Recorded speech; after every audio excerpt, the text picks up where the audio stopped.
Hey guys, Hijinks here. I am back with a new challenge run video. We are going to beat Fallout 3 and all of its DLC only using our fists. So let's hop right into it. We begin our life in the vault.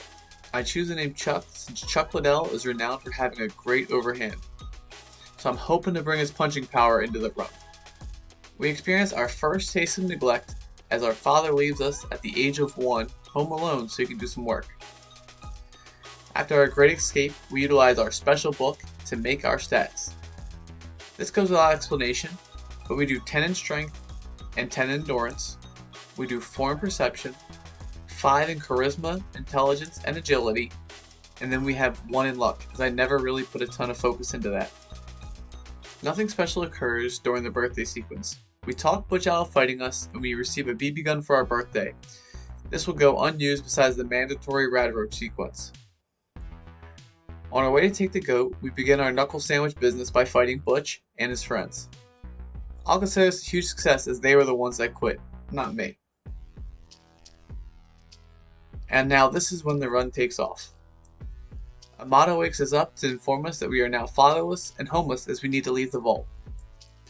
We win our first real brawl, but are stopped by Butch who needs help saving his mother. We save Amata from her father and Officer Mac and end up utilizing our words to get the key to escape out of our hands.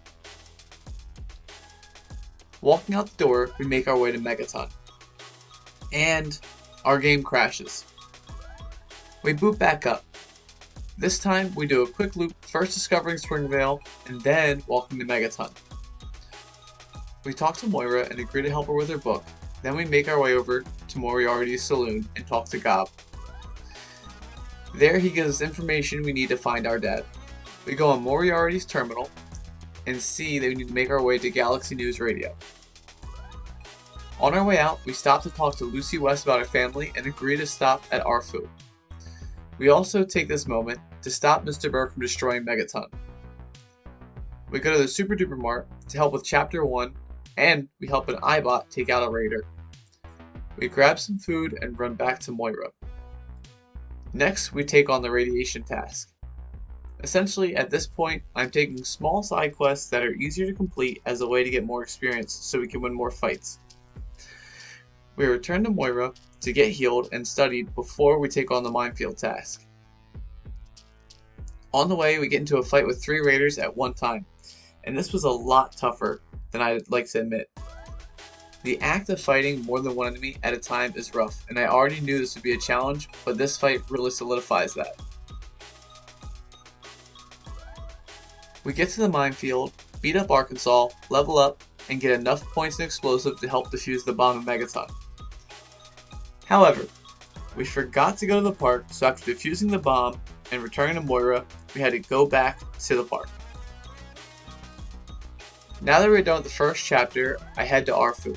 Nothing too eventful occurs on my way, but I had a realization that this quest line was not one I needed to work on, so after checking on everyone, I make the executive decision to just go to Galaxy News Radio. I fight through ghouls and mole rats before running into the Super Mutants and Brotherhood of Steel that are fighting each other.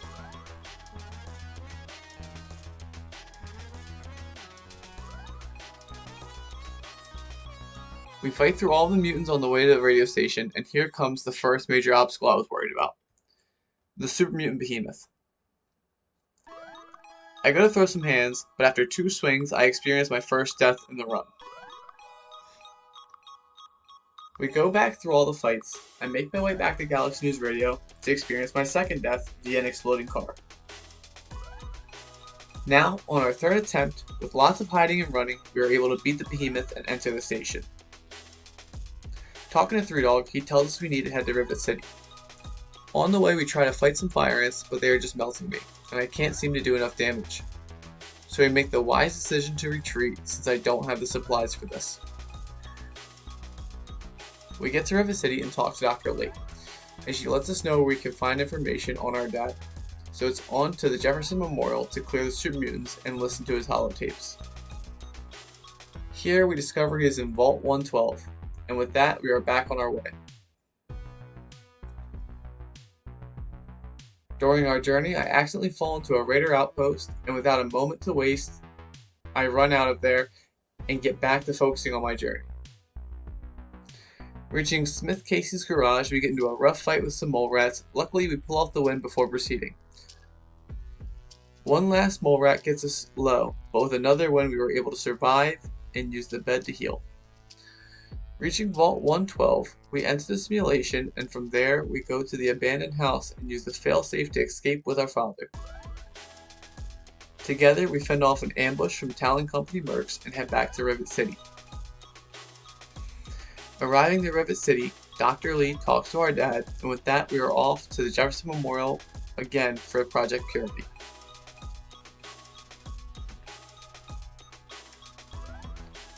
We help set everything up, but as we are about to begin the project, the Enclave show up. Surprisingly, I am able to scrap with them and win despite their power armor. Catching up, we watch as our dad dies from radiation to protect Project Purity, and from there we lead the escape. Slipping through the tunnels, we encounter some Enclave and ghouls, but we make it through regardless. Having escaped the Enclave, we go to the Citadel where the Brotherhood of Steel gives us the job of getting the Gek. Before getting the Gek, we go and hit our first DLC, Mothership Zeta. We get abducted by extraterrestrials, meeting our future partner in escape, Soma. She comes up with a planned diversion of boxing me. After realizing this was not the fist fight to pick, our captors come to split us up, only to realize they were, in fact, on the wrong side of a beatdown. We rescue Sally, and she leads the way to our future salvation. Turns out, outer space isn't used to dealing with the master and the art of fisticuffs, so I end up punching our way through the waves of enemies until we rendezvous at the engineering core. We unfreeze everyone to get to our new spacesuit, and from there we begin to destroy the generators.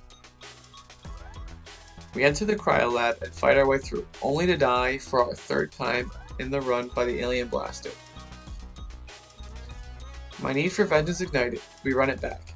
We take the initiative and give the aliens no room to hit us. At this point, one heavy attack takes them out. Through this time, I get close to dying but barely reach the archway, getting us back in the fight.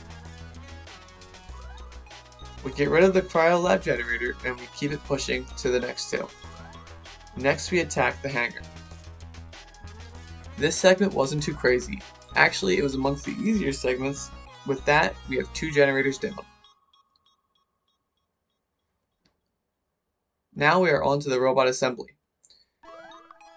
Punching actually does insanely well, but I guess a 100 unarmed stat will do that.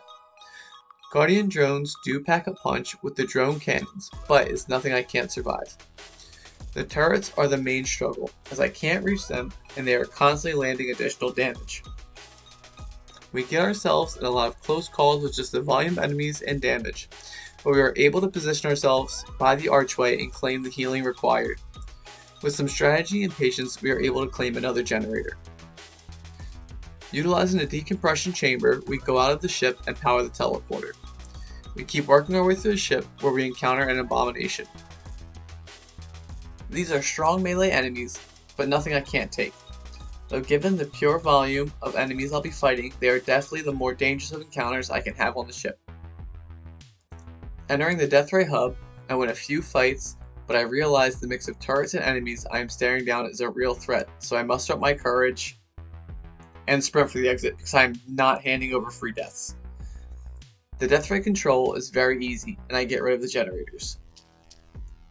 Though the living quarters, those were a nightmare. Seeing how many enemies we would have to fight, I hop, skip, and jump right to the bridge and take control of the ship. We win the ship battle, and with that we are free to go and begin our next DLC. We choose to do the pit. We start by saving a man named Werner. He tells us that before we can enter the pit we need a disguise. We go to save some people and get our disguise to enter the pit. We are intercepted by Talon Company mercenaries and make light work of them before attacking the camp and saving the captured people. We borrow a disguise, and from there we are free to enter the pit. Reaching the pit, we meet Midia. She takes us to a private location and goes over the plan to assist the people in the pit. Step 1, we collect steel. From there, we fight in an arena 3 times, leaving undefeated. And then we're invited to meet Asher. And after discovering some information about the cure, we talk to Werner and bring about a peaceful resolution. Though on our way back to Asher, we have an oddly difficult fight, but not in the way you'd think. I'll leave that footage here. From here, we get to begin our next DLC, Point Lookout. We meet a woman looking for her daughter Nadine and agree to look for her. We ride the ferry to Point Lookout. We approach the mansion to help a man named Desmond fight off some intruders.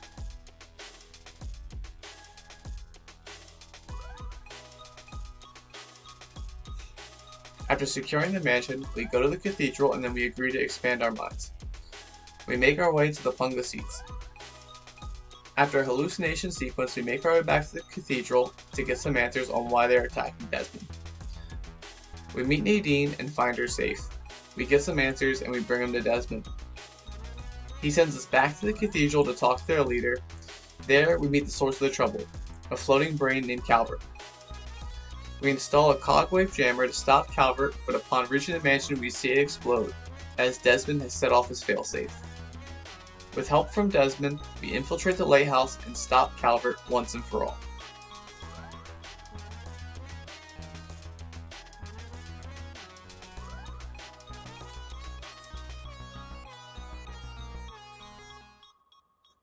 On our way back, we see Nadine is the new captain of the riverboat, and from here we begin our next DLC. Fighting our way through the super mutants, we meet a group of Brotherhood outcasts. We agree to help them with their simulation, and with that we begin our new DLC, Anchorage. We wake up in the simulation and get to swinging. We get a staged kill, and it occurs to me I don't know how to heal in this DLC. So after a while of fighting and being confused where to heal, we have our 4th death on the run. This time we know that health jugs heal us, and with patience and resilience we punch our way through the enemies, never missing a chance to heal. We meet with Sergeant Benjamin Montgomery and work our way through to destroy the artillery. We take out the artillery, and with that we meet General Chase, who gives us our assignment. We go to attack the listening post, and it would be a lie to say this went smooth. We do well in the beginning, but the snipers are a real problem. I can't reach them, and they are great at hitting me. It's essentially like having to deal with the turrets before, but they are more accurate and do more damage. So when we make our way through the town and get to the post, we have no save zones and our health is compromised, so we end up experiencing our 5th death. The second run, I take my time and focus on pacing the fights, and having Sergeant Montgomery take out the snipers. With that, we are able to clear the listening post. Destroying the fuel tanks goes way easier. The highlight of this is a fist fight I have with a Chimera tank. With this done, we hop into the trenches to work our way to the pulse field. There was not a ton of resistance here. We make our way to the compound, and with that, we are actually able to resolve this matter diplomatically. And with that, we've beaten 4 out of 5 DLCs, with 1 left, but we can't play that until we beat the main story. On our way to Vault 87, we fight a Yao Guai, and answer the world's oldest question: who will win in a fight? One man in a giant metal suit with military training who has been surviving a post-apocalyptic world, or one mutated bear? Utilizing a child at Hartburg, we enter Murder's Pass and practice our hand-to-hand combat against super mutants. Luckily, I have overcome my allergy to bullets, so we are able to get to Vault 87 with ease. We save Fox and get the Gek, though I forgot how slow Fox moves. On our way out, we are captured by the Enclave, and after being released, we make our way to President Eden. We convince him to self-destruct, and from there we escape. Side note, Fox is my favorite companion in Fallout 3, so I do accept him as a companion, but I immediately drop him off at our home in Megaton. This is where he will be for the entirety of the run. I just like the idea of having him as a roommate. With the Gek, we go back to the Citadel, and the Elder decides it's time to bust out Liberty Prime and take out the Enclave. The way to Jefferson is rough, and we take a ton of damage on the way in. We fight our way through the waves of Enclave soldiers, and we run into Colonel Autumn. The Wasteland didn't harden our hearts, so we talk him into a peaceful resolution. Fate staring us in the face, we do as all great heroes and enter the room and start the Purifier. Following the steps of Dad, we activate the Purifier, but as we wrap up the game, we realize that we truly are built different. We survive the radiation because our fists refuse to slumber until their thirst for destruction has been quenched. Plus, like I said, we're doing all the DLC, not just 4. So the original story complete, we start Broken Steel. And this is truly where my nightmare begins, and you are going to see some truly horrifying fights ahead. We awaken the Citadel after 2 weeks. We still have Enclave to fight, so we waste no time and get right back into action. We go to Rockland Car Tunnel to meet with Paladin Tristan. On our way, we survive a fist fight against a Deathclaw and a Yao Guai at the same time. This DLC is off to an insane start. We get to Paladin Tristan and we begin our attack on the Enclave. We get hit by a rocket, somehow survive, but definitely suffer a lot of damage. Liberty Prime breaks us into the satellite facility, but is blown up in the process. We fight through the facility, retrieve the data, and give it to Rothschild. We then get tasked with finding the only paperworks. On our way in, I have to fight another Deathclaw, and with that I realize what we are going to have to do. We are going to have to fight so many Deathclaw. Luckily, we have paralyzing punches, and we are able to stun most of the Deathclaw we fight, though they still pack a punch. Something I fear is realized that I am stuck fighting 2 Deathclaws at the same time. We talk to Wint, who tells us this is a Deathclaw nest, and knowing that, I am not excited for what the future of this quest is looking like. Diving deeper into the ruins, I realize there is actually something I hate more than fighting 2 Deathclaws at once. That would be fighting 3. I reposition and utilize a doorway to funnel them in so I control how many hits I am taking at one time. So with a little bit of syntax and a whole lot of luck, you can win fights just like these. Ker-chow!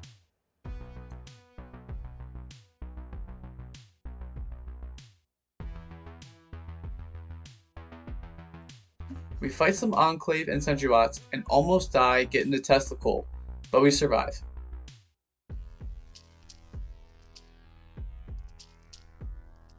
It turns out the Broken Steel DLC hates me, and as I leave, I am stuck fighting 3 more Deathclaws back to back. We are tasked with entering the Presidential Metro, and on the way I realize that Super Mutant Overlords and Ghoul Reavers are just too tough to take on in groups. I get lucky that paralyzing punches make for great escape opportunities.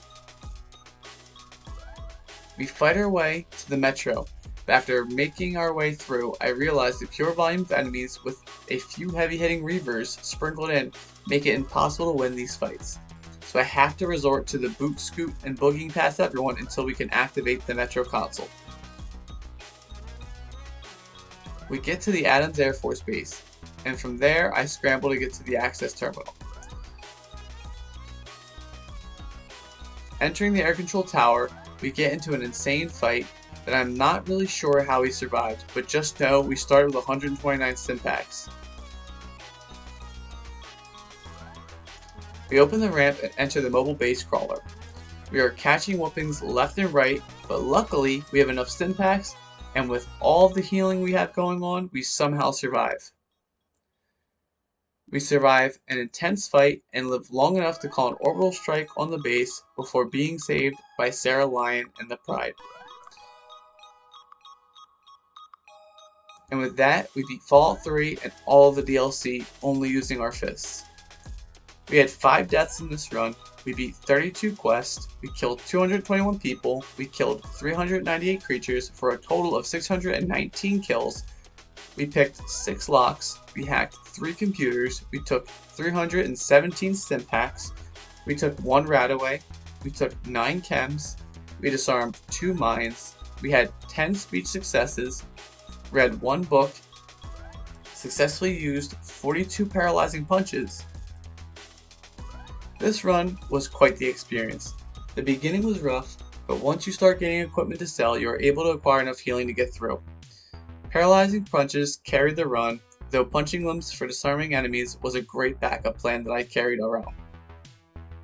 And with that, we wrap up the video. Thank you guys so much for being here. I hope to see you guys all at the next one. Let me know if you have any more run ideas that you'd like to see me do in the future. I have a few more planned up that I'm thinking of, and I'll just keep adding on from there. But thank you so much. I'll see you guys all at the next one. Peace.